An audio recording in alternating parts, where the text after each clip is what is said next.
This is season 3 of That Time I Got Reincarnated as a Slime. The story progresses after Rimuru defeated Clayman and was acknowledged as a demon lord. He mentions that after the meeting concluded, Leon and Valentine left, and they were treated to a meal by Guy.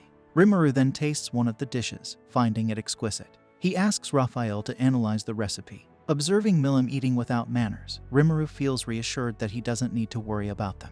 He notices Milim attempting to drink liquor and tries to stop her. However, Milim explains that this is her reward for pretending to be controlled.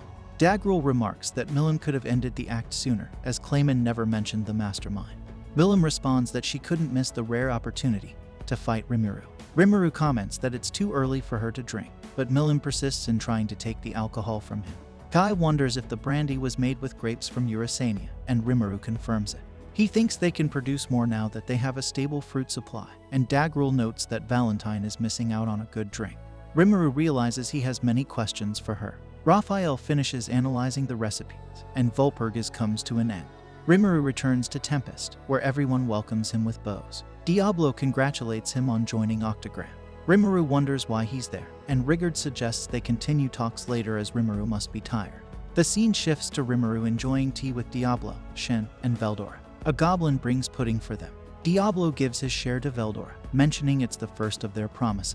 Rimuru wonders why Diablo isn't eating his share, and Diablo explains that he promised it to Veldora in exchange for information.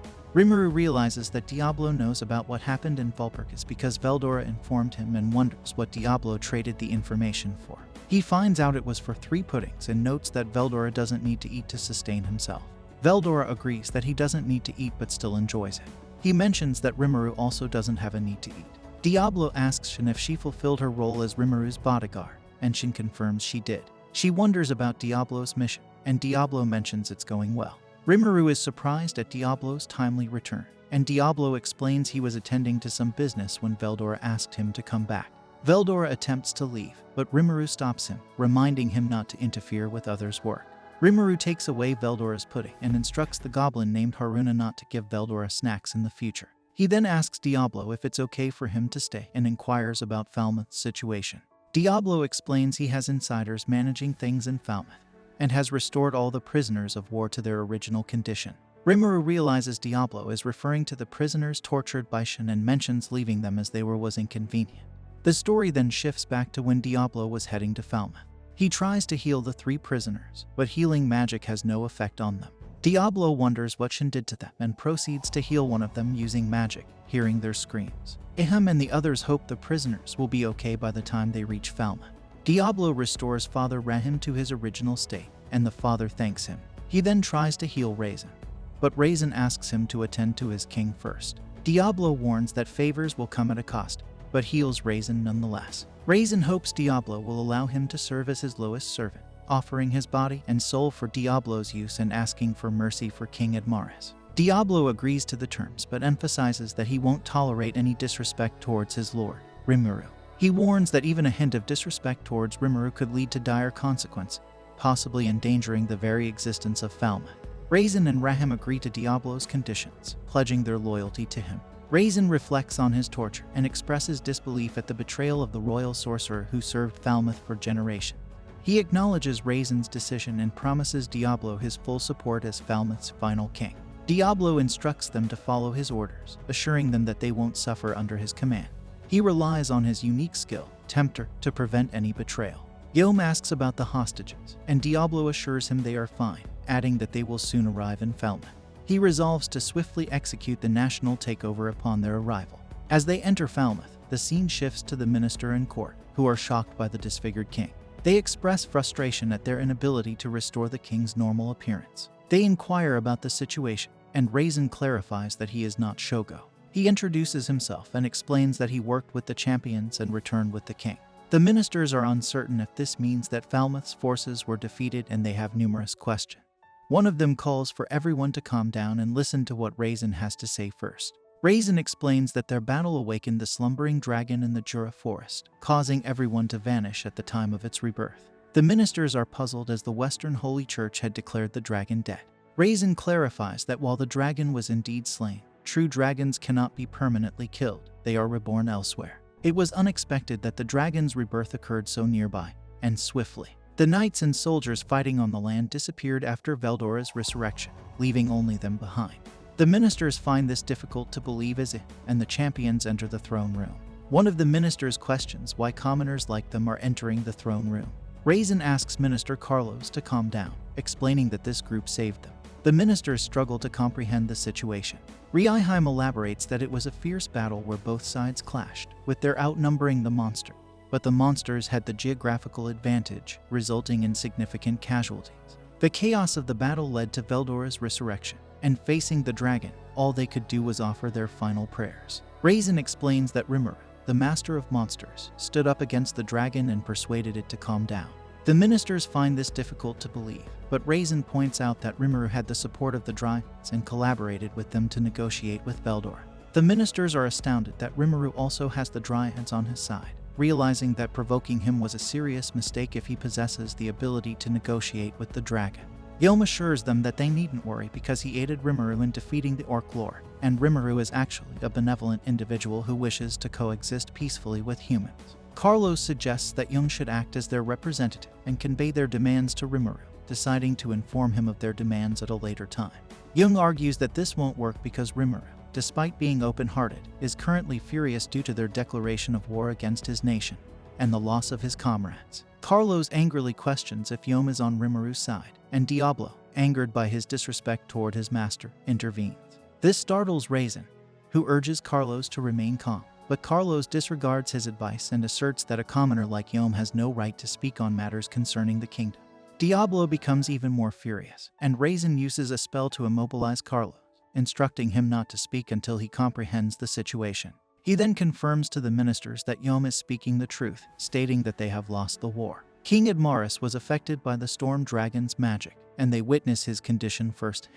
Having been held captive and released thanks to Yom's word as a champion, the ministers contemplate yielding to a nation of monsters, recognizing their disadvantage with the storm dragon on their side. One of them suggests accepting the offer. Diablo approves of this decision, promising to release their king as agreed. The soldiers become wary of him standing so close to the king and question his identity.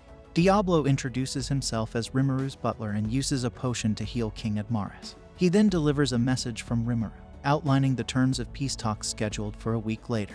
Rimuru offers 3 options. The king abdicates and pays reparations, they become a vassal state, or they continue the war. The ministers express concern about the short time frame for a decision, but Diablo dismisses their objections, emphasizing that Rimuru's concerns outweigh theirs. Diablo warns them not to resort to any tricks and gives them a week to respond, stating that failure to reply will be interpreted as a desire to continue the war. With that, he exits the throne room. The story returns to the present, with Diablo explaining how he applied pressure on everyone, leaving Rimuru astonished that Diablo revealed such a strategy. Diablo explains that instilling fear was the most effective approach, and Rimuru is curious about the terms proposed for the peace treaty. Diablo reveals that he requested 10,000 stellas in reparations, equivalent to 1 trillion yen. Rimuru finds this demand excessive, but Diablo assures him not to be concerned. He clarifies that Falmouth has only one viable option: abdication and payment of reparations, possibly with negotiations to reduce the amount. Diablo indicates that they will likely comply with lowering the price and shift the burden of payment onto a third party. Rimuru wonders about their next steps, and Diablo reassures him, saying he has everything planned. He assures that they'll be able to reclaim at least 1,000 stellas. Rimuru inquires about the plan afterward, and Diablo explains that once they choose the abdication option, King Admaris will take the fall for the crisis. Rimuru realizes that he's the third party Diablo mentioned earlier. Diablo predicts that without the royal guard, the king won't be able to oppose the nobles and will have to fulfill their demands, albeit superficially. Rimuru understands that without military support, the king's faction will lose to the nobles' faction, suggesting that absorbing Ihim's faction is the best strategy to maintain cooperation. In this scenario, Admaris would ally with Ihim and others. Rimuru suggests lending some forces to Yom, and Diablo anticipates that Raisin will contact him soon. Rimuru questions if this strategy will ensure victory, and Diablo assures him that the next king won't be able to form alliances with neighboring nations. He explains that Fuse and Gazelle are already leveraging their influence to pressure Falmouth's neighbors, but he's prepared to handle any opposition personally. Diablo urges Rimuru not to worry and agrees to leave everything to him. We then see that the demon lord Kazarin, Yuki, and the clowns are sad upon learning about Clayman's death. Kazarim confirms the news, stating that she can no longer sense him. Tyr becomes emotional upon hearing this, while Yuki blames himself for underestimating the demon lords. Laplace acknowledges his own responsibility in the matter, admitting that he proposed the idea without foreseeing such consequences. Tyr expresses relief that Laplace returned unharmed, considering Demon Lord Valentine's strength comparable to their president's. She wonders about the circumstances of Valentine's defeat. Laplace attributes his victory to strategic timing, noting that they fought during the new moon, weakening the vampires. He modestly credits luck and contrasts himself with Clayman, whom he considers foolish. Footman reprimands Laplace for disrespecting Clayman, but Laplace continues to jest, prompting Footman to punch him. A confrontation ensues, halted by Kazarim's intervention. Yuki urges Laplace to drop the antagonistic act, while Footman comprehends Laplace's intentions and de-escalates the situation. The group convenes for a meeting, during which Yuki highlights the losses incurred, including the base, forces, treasure, and jewels given to Clayman. Tyr expresses confusion, believing the base should remain secure. Kazarim reveals that the base granted to Clayman was swiftly overtaken overnight by a small group of Majin sent by the slimes. They deduce that the slime used a diversion on the battlefield to seize the main base. Yuki emphasizes the need to reassess their strategy, advocating patience for their world-conquering aspirations. Kazarim agrees, cautioning against impulsive actions exacerbating their situation. Footman concurs with their assessment, but Yuki expresses frustration at being passive targets. He suggests retaliating against the slime for Clayman's demise, albeit in a limited capacity. Laplace recognizes Yuki's inclination for scheming, as Yuki proposes needling the slime. The scene shifts to the Holy Empire of Loblius, where Hinata describes a society founded on absolute equality under the demon lord Luminous Valentine, their god. Reflecting on her past encounter, Hinata acknowledges her defeat only to Luminous Valentine, contrasting it with her perceptions of Shizu's approach as too lenient. She resolves to rely solely on her own strength, finding a place where she can grow stronger. Hinata reveals that the Western Holy Church became her sanctuary, where she swiftly rose to become a paladin in her first year and eventually ascended to lead the Crusaders in her second year. With each step up the hierarchy, she uncovered deeper truths. She learned that the revered Holy Emperor Loblius was actually Louis, a vampire, and the twin brother of Demon Lord Roy Valentine. Armed with this knowledge, she confronted the brothers in a bid to liberate humanity from vampire dominion. Despite emerging victorious, she sustained severe injuries in the fierce battle. Contemplating her sacrifice, Hinata was visited by Luminous Valentine, who miraculously healed the vampires and spared Hinata's life. Luminous posed a profound question about justice, highlighting its inherent complexity and the limits of imposing one's will on others. Hinata was given a week to pass a rigorous trial, after which she would face Luminous Valentine in a decisive confrontation. Following Hinata's successful completion of the trial, she confronted Luminous and emerged victorious, pledging her allegiance to her. Hinata then reveals that Luminous and her kin do not sustain themselves by tearing people apart for their flesh. Rather, they require only a small amount of blood for sustenance. Higher-ranking vampires can even endure without blood indefinitely. Hinata explains that the quality of human blood improves with the happiness of the human race, and Luminous strictly prohibits excessive blood extraction.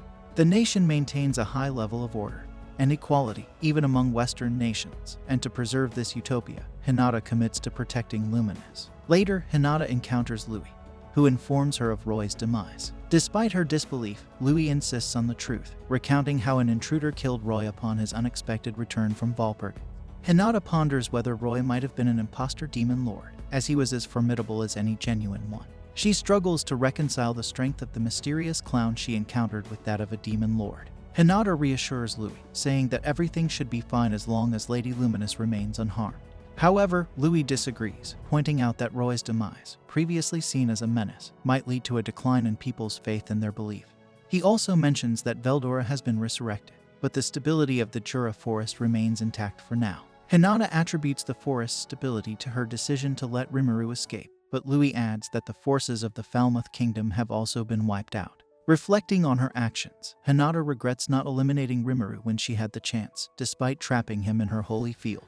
Louis questions if her leniency was due to Rimuru's claim of being from her world, but Hinata denies this, stating that Rimuru's objectives are at odds with Lady Luminous's goals. Hinata explains that she disregarded Rimuru's words and attempted to destroy his town to prevent any further interference. Louis suggests that Hinata's failure may have unintended benefits, as it could prompt Western nations to unite against the growing threat in the Jura forest. With Roy's demise, the monsters become a convenient common enemy for humanity to rally against in the upcoming Tema War. Hinata expresses doubts about whether things will go smoothly, suggesting that it would be ideal if the Jura forest remained stable and if monsters and humans could coexist peacefully. She brings up the Eastern merchant who provided her with information, mentioning their planned meeting from the previous night. However, she realized the merchant's ulterior motives, leading her to reconsider sparing Rimuru. Louis proposes using Tempest as a defense against the East until they are prepared, assuming Rimuru survived the Valpurgis Council. He anticipates Lady Luminous's return, noting that informing her of Roy's death will be distressing. Despite being siblings, he remarks on his lack of emotional attachment to Roy's passing, contrasting it with Lady Luminous's expected grief.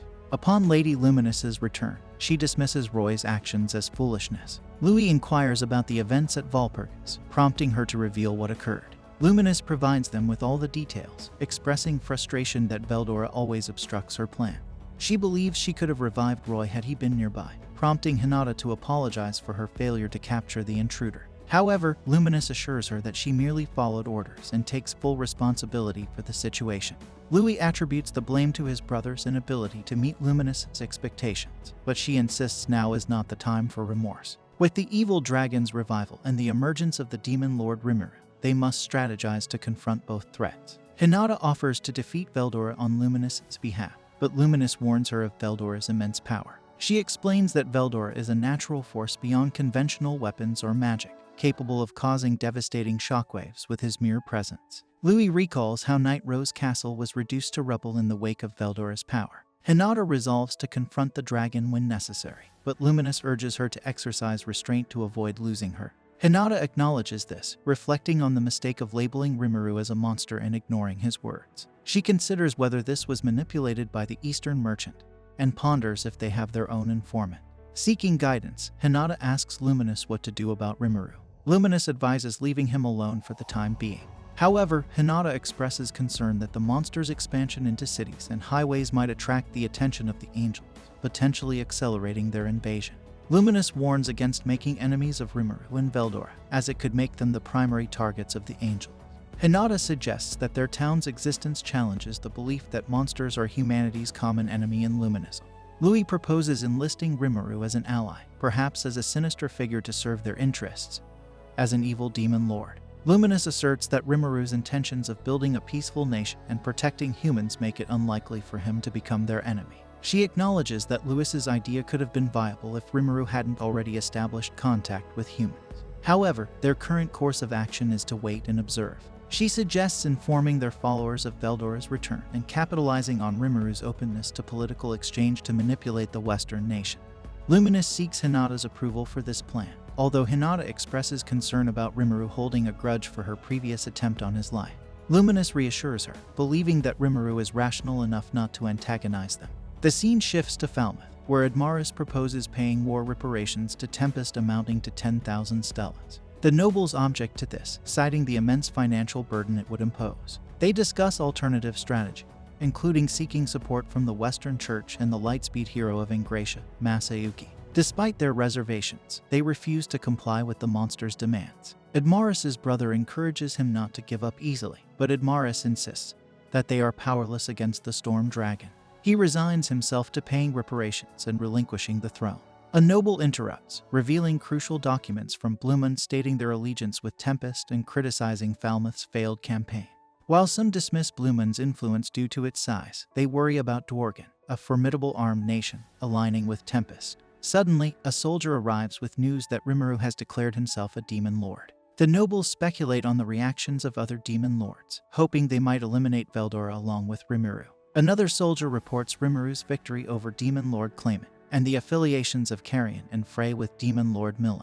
The 8 current demon lords have formed a group called the Octagram. The king then informs the nobles that both Veldora and Rimuru pose threats. He emphasizes their inability to contend with these monsters and announces his decision to abdicate in favor of his brother Edward, rather than nominating his son Edgar as the king. Admaris explains that Edgar is still too young to navigate the challenges ahead. The nobles agree, and Edgar silently welcomes the prospect of becoming the next king. Subsequently, Falmouth signs an armistice with the Jura Tempest Federation, ostensibly recognizing Tempest as a nation. though this agreement is merely superficial. The scene transitions to Shuna meeting Rimuru after returning from Clayman's castle, where Rimuru inquires about Hakuro's whereabouts. Shuna informs him that Hakuro remains at the castle, attending to some duties. Rimuru realizes that Shuna is having Hakuro handle her tasks. Benimaru then updates Rimuru that he's collaborating with Jelb to investigate Clayman's castle, distribute the spoils of war, and manage the prisoners. Concerned about his presence, Rimuru questions Benimaru if it's appropriate for him to be there since he's supposed to be the commander. Benimaru explains that with the war concluded, there's no need for Rimuru to remain. He mentions having delegated his command to his capable vice commander before departing, prompting Rimuru to reflect on both siblings' tendency to pass on responsibilities. As they gather to discuss further, Rimuru mentions hearing about Gabairu's return to the battlefield.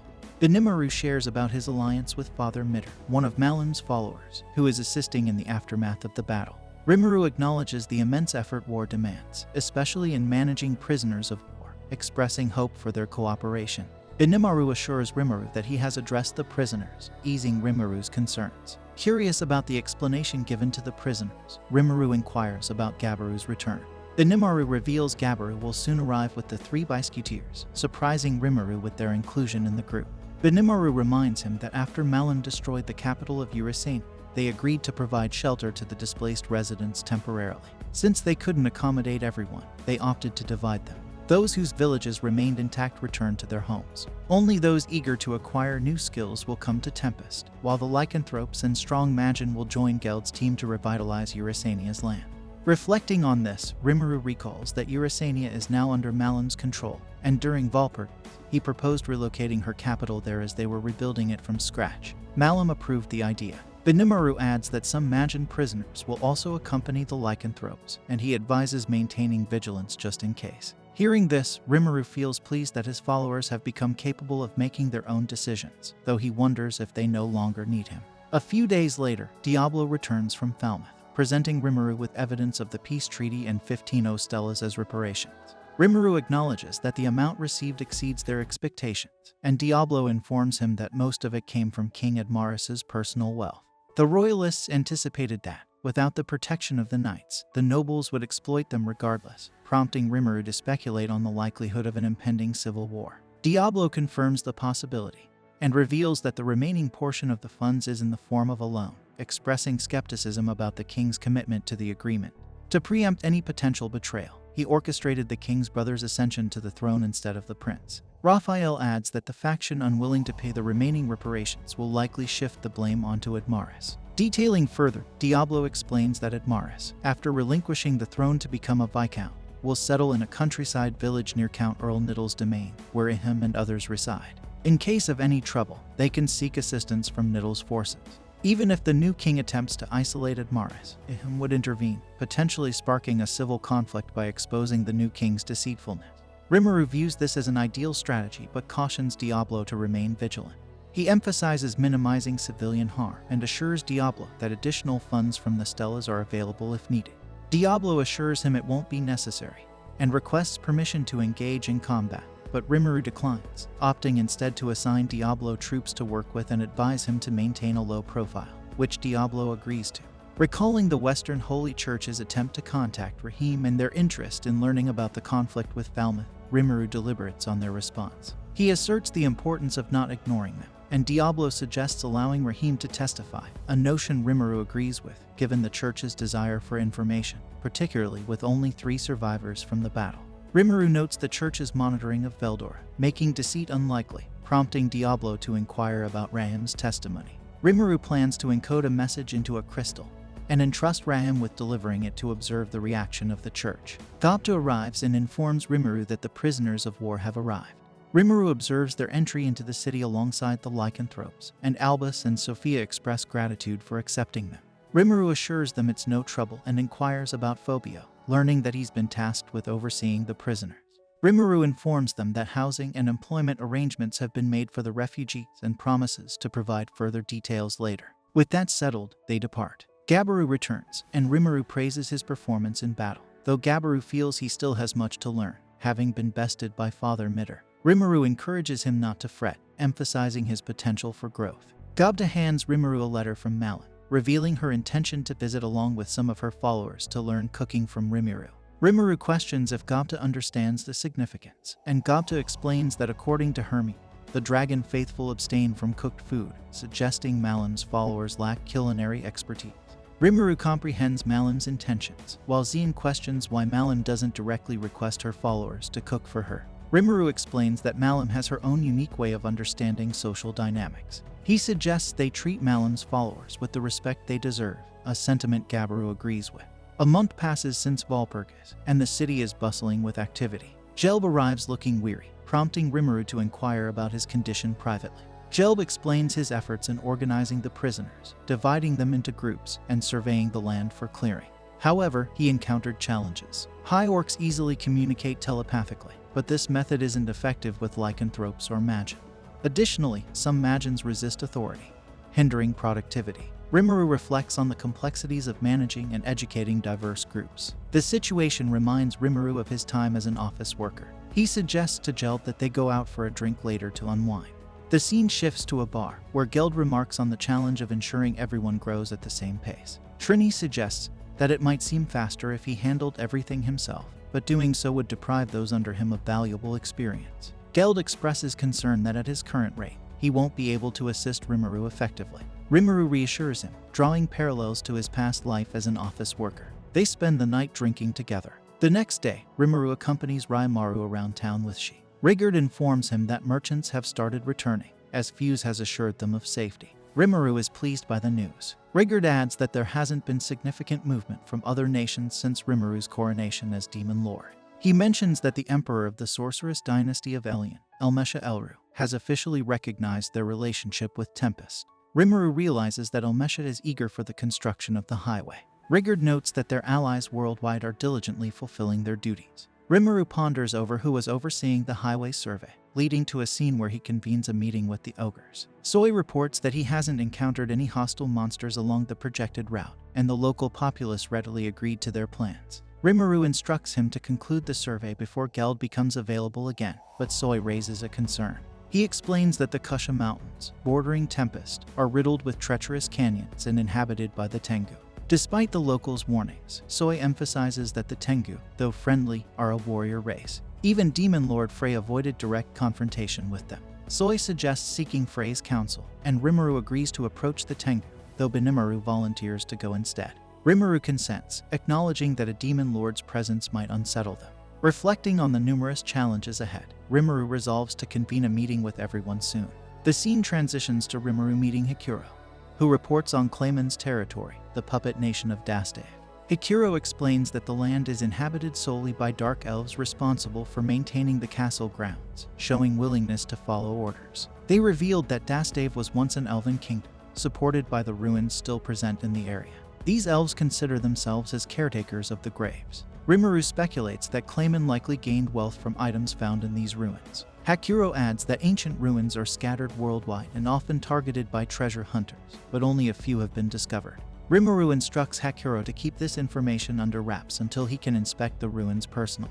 Later, Rimuru gathers everyone for a meeting to announce his ascension to Demon Lord, which is met with joy. He shares plans to expand his rule over the entire Jura forest, anticipating no issues. Benimaru inquires if Rimuru's jurisdiction extends to the lands across the river, to which Rimuru affirms. He questions if there are any objections. Benimaru clarifies that while there are no issues, the territory beyond the river falls outside the Dryads' domain. The Dryads govern the lands they've cultivated, and the arrival of a new Demon Lord would complicate matters for those across the river. Kaijin finds this development intriguing, noting that the Demon Lords have acknowledged Rimuru's authority over the forest's resources. This implies that anyone seeking to settle in the forest must obtain Rimuru's consent. Gabiru mentions the numerous inhabitants already residing in the forest, prompting Rimuru to realize they will soon seek his approval. Shuna predicts those who fail to pay respects to Rimuru may face consequences, as being under a Demon Lord's protection carries significant weight. Rigard adds that a Demon Lord symbolizes power, citing the lizard men's eagerness to align with Rimuru. Gabiru confirms his father's intent to visit Rimuru following his ascension, having informed Shin beforehand. Rimuru questions Shin's failure to inform him, anticipating other tribes to follow suit. Deciding to capitalize on the influx of visitors, Rimuru plans to showcase their town as part of a grand campaign. He stresses the need for additional labor and proposes using the opportunity to expand their population. Rimuru suggests introducing visitors to their town's amenities, hoping some may choose to migrate.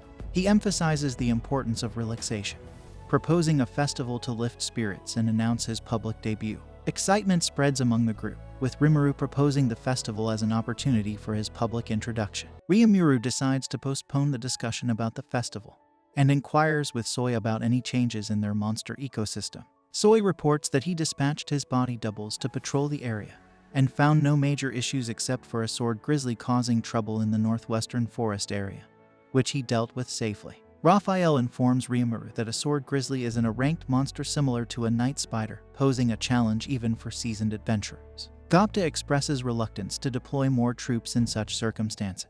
Soi reassures them that managing the situation won't be a problem and jokingly remarks that Datta spoils his troops too much. Datta emphasizes the need for vigilance around such dangerous monsters, prompting Soi to suggest additional training for their forces. Rimuru acknowledges the importance of training but raises concerns about the increasing number of emerging monsters. He fears potential casualties if they don't take action promptly. Vesta proposes the idea of erecting an anti-magic barrier along the highway to address this issue. Rimuru seeks clarification, and Kaijin explains that they have developed a prototype for a fully automatic magic generator capable of sustaining the barrier continuously. Rimuru questions whether the device operates similarly to rune magic. Vesta confirms the similarity, but highlights its superior performance and ability to function on a larger scale. Kaijin reveals they developed it to compensate for their previous inadequacy during the barrier crisis, leaving Rimuru amazed at their speedy progress in creating a functional model. Gobai Ru, Shuna, and Kurobai mention their contributions to the project, prompting Vesta to lead them outside to demonstrate the generator. He explains that Tempest, being a land of monsters, boasts a high concentration of magicules in the air, prompting him to devise a way to capitalize on it. The automatic generator utilizes ambient magicules to establish a magic barrier, but its capabilities extend beyond this. Kaijin adds that it includes a mechanism to accumulate magicules, which they can then use to decrease the density of magicules in the air. Rimuru expresses enthusiasm for this feature, but Vesta cautions him about its limitations. It requires a certain threshold of magicule density to function effectively, although this isn't a concern in their town.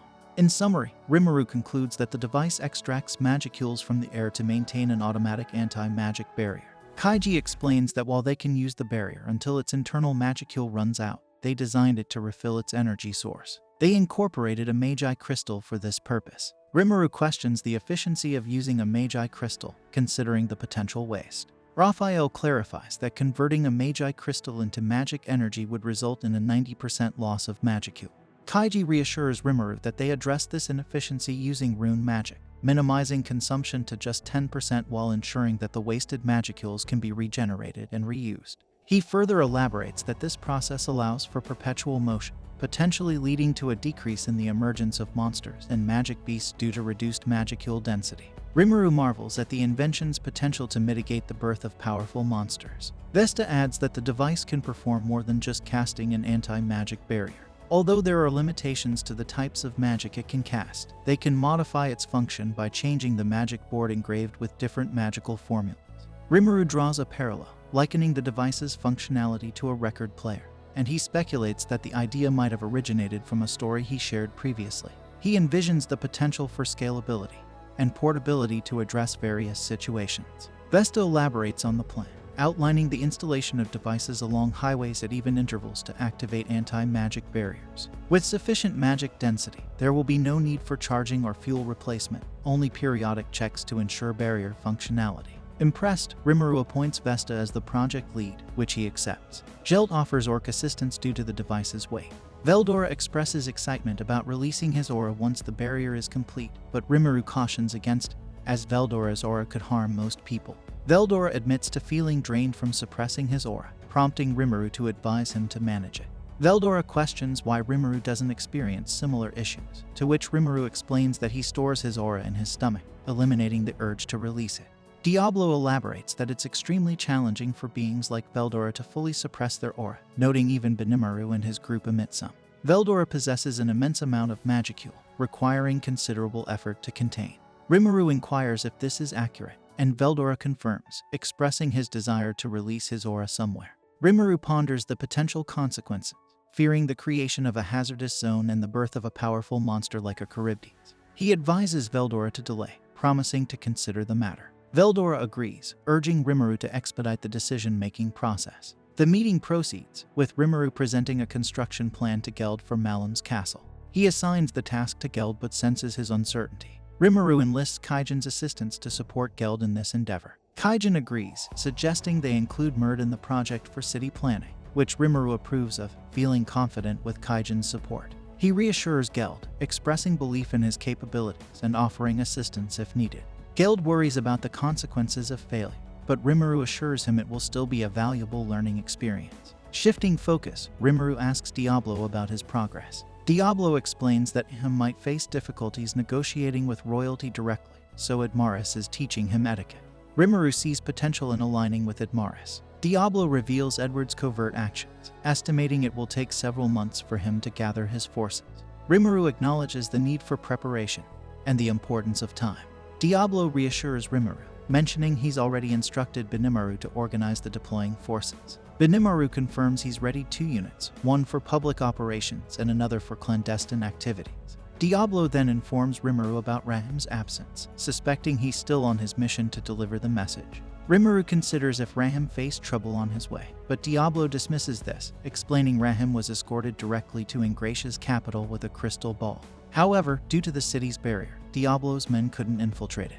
Rimuru questions Raham's choice to go to Ingratia. Diablo clarifies that Ingratia houses a teleport gate to the Holy Empire of Loblius, where the church headquarters lie. Raham used this gate to reach his destination. Rimuru expresses surprise at the lack of reports from Raham and speculates about his fate. Diablo assures him his tempter skill would have sensed Raham's demise, establishing control over his soul upon death. Rimuru acknowledges that Raham's safety is paramount, emphasizing they lack sufficient information to fully understand the situation. Soy expresses concern about infiltrating Loblius, but Rimuru reassures him it's unnecessary, considering Hinata's presence there. Reflecting on his message to Raham, Rimuru recalls urging for resolution and adding some provocations. He believes the best outcome would be peaceful coexistence, banking on Diablo's plans if the church remains passive. Zyuna informs Rimuru about recent attacks during his confrontation with Hinata, suspecting a connection between them. Speculating on a mastermind hinted by Clayman, Rimuru stresses the need to anticipate their next moves, noting Hinata might act if this figure is involved. Detecting inconsistencies, he ponders whether Hinata acted independently or under orders. Benimaru seeks clarification, prompting Rimuru to doubt Hinata's subservience and Kaijin to support this, citing only God Luminous as her potential commander. Shunna considers whether the timing was coincidental. Rimuru suggests that Hinata might be manipulated, leading Diablo to infer Rimuru doubts the mastermind's authority over her. They speculate on the implications, with Raphael suggesting multiple motives are at play, linking the events. It suggests these events aren't orchestrated by a single entity, as unifying everything under one mastermind seems unlikely. Rimuru finds this explanation plausible, realizing Falmouth and Clayman both had reasons to oppose him, aligning with Hinata's anti-monster stance. He believes these motives converged, leading to the events. He assumes the mastermind suffered losses, and is now rebuilding forces, likely avoiding direct confrontation. Raphael agrees, suggesting the mastermind's power may not exceed Clayman's. Rimuru concludes there's no immediate threat, but Raphael warns of other players in the background. Rimuru speculates events will continue regardless of Hinata's intentions. Diablo advises against assuming Hinata's decisions are sole, given various interests involved. Rimuru suggests multiple masterminds might exist, conflicting interests causing the current situation. They agree this theory is plausible, emphasizing the danger of acting on assumptions due to lack of information. Diablo pledges to investigate further, starting with the merchant who supplied Admaris intel. Rimuru notes war often involves money, suspecting merchants seek profit behind the scenes. He tasks Diablo with identifying Falmouth-affiliated merchants and Shunna with scrutinizing Clayman's castle records. Rimuru delegates festival preparations, reinforcement selection, and security arrangements to various individuals. He assigns Rigurd festival preparations, Hikuro to assist Benimaru, Jelb to focus on his duties, Rigurd to enhance town security, and Gabairu to aid Rigurd. Unsure of Chin's task, Rimuru assigns Rangda and Chin as his bodyguards, believing this covers everything. Meanwhile, in the Holy Empire of Loblius, Hinata holds a meeting with fellow knights. Meanwhile, in the Holy Empire of Lelis, Hinata is attending a meeting with other knights. She apologizes for her tardiness, but Rukas expresses disbelief at her lateness. He brings up her failure to prevent Veldora's resurrection and the birth of a new demon lord, questioning how she can act as if nothing has happened. Paladin Renard comments on Seri's rudeness, while Paladin Arno offers to resolve any issues with their captain. There's tension as the Rooks wonder if the Paladins are looking for a fight. Hinata intervenes to prevent further conflict and suggests that Seri could take her place, pending a test. Paladin Rita's reports on the peaceful state of the forest of Jura, noting merchant activity in the area. Paladin Fritz expresses surprise at merchants doing business with a demon lord, but Paladin Guard emphasizes the greater concern of Veldora potentially going on a rampage. Hinata suggests hearing the full report before making judgments. Rita's mentions significant growth in the land of monsters, with well-maintained highways and manageable magic hill density. There are no signs of mystic beast emergence, indicating Rimuru, the demon lord, desires coexistence with humans. Hinata inquires about Veldora, and Rita explains that access to the sealed cave was prohibited, so she couldn't confirm his presence. Fritz suggests that the news of Veldora's revival might be false, but Hinata asserts the infallibility of divine messages. She then listens to the rest of the meeting reports. Guard concludes his report by noting the apparent peace in Ingratia, but he warns that if their rival, Falmouth, collapses, they might exploit the situation to expand their influence. Seri presents his report on Falmouth, revealing that King Admaris has relinquished the throne to his brother Edward. While the power transition seems smooth on the surface, Edward is busy recruiting skilled mercenaries and new soldiers. The nobles are becoming restless, indicating a potential civil war. Seri couldn't confirm Rimuru's involvement, but found that Edward was reaching out to council leaders, guild executives, merchants, and his own men. Hinata realizes that Edward is bolstering his military and likely has no intention of paying war reparations. She believes that Rimuru, the demon lord, won't ignore this and is likely prepared for such developments. Seri ponders whether everything is unfolding as Rimuru planned, and Hinata confirms it, regretting not heeding Rimuru's advice earlier. She asks Seri if the eastern merchants contacted by Edward showed any suspicious behavior. Seri expresses more concern about Rimuru than the merchants, but Hinata insists on receiving the information. Seri turns to Glenda to inquire if there are any rumors about the eastern merchants in the commercial zone. Glenda reports no suspicious activities, but offers to investigate further if needed. Hinata agrees and emphasizes the importance of understanding their current situation. She notes that the resurrection of the Storm Dragon had less impact than expected, with casualties limited to the deployed Falmouth army. Seri expresses a desire to hear Archbishop Raham's account of the battlefield events. Hinata informs them that she has already summoned the Archbishop. Arnaud mentions rumors of Rimuru negotiating with Veldora to pacify, which the others find believable given Veldora's recent low profile. Hinata confirms receiving a message from Lord Luminous regarding this. According to Hinata, Rimuru is commanding Veldora, and she has warned them not to interfere with him. She declares that they will not engage in a confrontation with Demon Lord Rimuru, which the Rooks oppose. Grigori finds it hard to accept that they should overlook Rimuru's actions in Falmouth.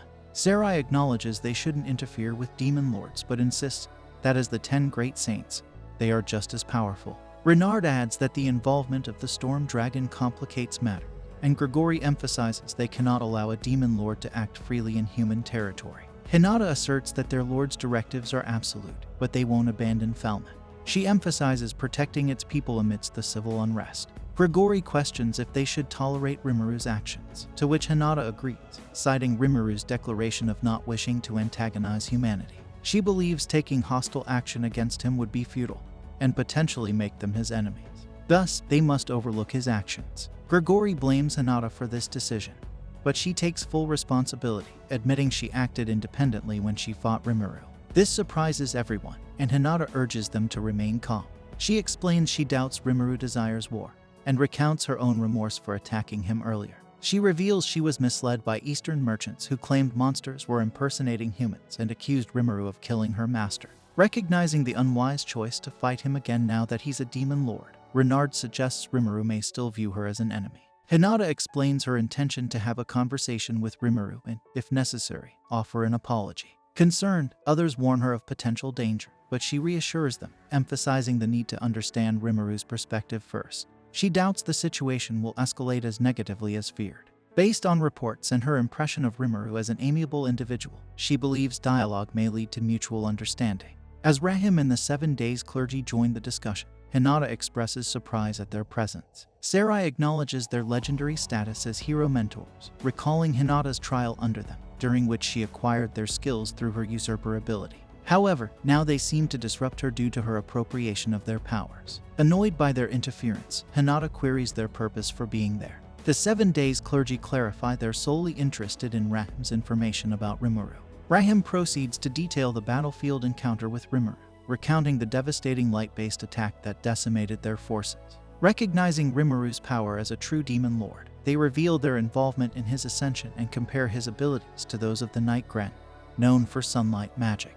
They discuss strategies to counter Rimuru's attacks, noting the differences in force between Gren's ability and Rimuru's. Hinata considers the possibility that Rimuru's attack could be a form of integrated magic based on physics, possibly concentrating sunlight and redirecting it towards his enemies. She realizes that Rimuru might have utilized his scientific knowledge from another world, making it difficult for people in this world to comprehend the concept behind his technique. Rahim then reveals that the light-based attack wasn't the most terrifying aspect. After the attack, the battlefield fell completely silent, and suddenly, the surviving 20,000 men perished simultaneously, leaving only Raisin, King Admaris, and himself alive. This shocking revelation leaves everyone speechless, reminding Hinata of Lady Luminous's words. She realizes that these beings are beyond even Lady Luminous's control. Initially, Veldora and the 2 awakened demon lords, Gi and Mei, were the only ones on that list, but now they can assume that Rimuru has also awakened. Sarai suggests that Rimuru may have consumed a large number of souls to awaken himself, similar to the 2 demon lords in the legend. As everyone ponders their next course of action, fearing that Rimuru may become a threat if left unchecked, Arno advises them to remain calm. He reminds them that Rimuru is a former human who desires coexistence with humanity, suggesting there's no need to provoke a confrontation. Rita adds that they should first observe Rimuru's behavior before taking any action. Renard emphasizes the undeniable fact that Rimuru killed 20,000 knights without hesitation, highlighting the clear threat he poses. He questions whether it's prudent to trust Rimuru's intentions blindly. In response, Hinata assures them that she has a plan in mind and urges the others to continue gathering information. However, the 7 Days clergy inquire if Rahim has another message for them. Rahim presents Hinata with a message crystal from Rimuru, wherein Rimuru challenges Hinata to a one-on-one duel, surprising everyone present. This prompts a discussion on the appropriate course of action. Some paladins offer to take Hinata's place in the duel, but Sarai advises against provoking Rimuru further, echoing Hinata's earlier sentiments. Rita agrees, pointing out the potential consequences of escalating tensions, especially with Veldora allied with Rimuru. Hinata ponders the meaning behind Rimuru's message, finding it peculiar that Rimuru seeks vengeance now. She questions why Ars of the 7 Days clergy knew about Rahim's message from Rimuru. Despite her reservations, she decides to meet Rimuru as he has called for her. Ars expresses support for her decision, and the other members of the 7 Days clergy assure Hinata of her capability to defeat Rimuru if negotiations turn sour. They remind her of Veldora's allegiance to Rimuru and entrust her with a sword named the Dragon Buster to counter the dragon's influence. Hinata perceives that the 7 Days clergy's intention is for her to confront Veldora, possibly with the hope that both would eliminate each other. Despite her suspicions, she accepts the Dragon Buster sword they offer and bids them farewell as they leave, wishing her luck. Later, as she prepares to depart, Cardinal Nicholas expresses concern about her safety. Hinata reassures him, stating that there's no guarantee that her encounter with Rimuru will result in conflict. Meanwhile, Rimuru learns that Hinata is approaching, accompanied by 4 paladins. Speculating on her intentions, he wonders if she plans to engage in combat, especially considering her carrying a large sword. Rimuru realizes she may be serious and questions the effectiveness of his earlier message. As Rimuru instructs Sokka to monitor the situation, Diablo informs him of Rahim's death, likely at the hands of someone else. Rimuru is incredulous at the news and learns of rumors suggesting demon involvement in Rahim's demise, leading to increased mobilization of temple knights under King Edward. Rimuru ponders the sudden escalation of events and its implications. This brings an end to our episode.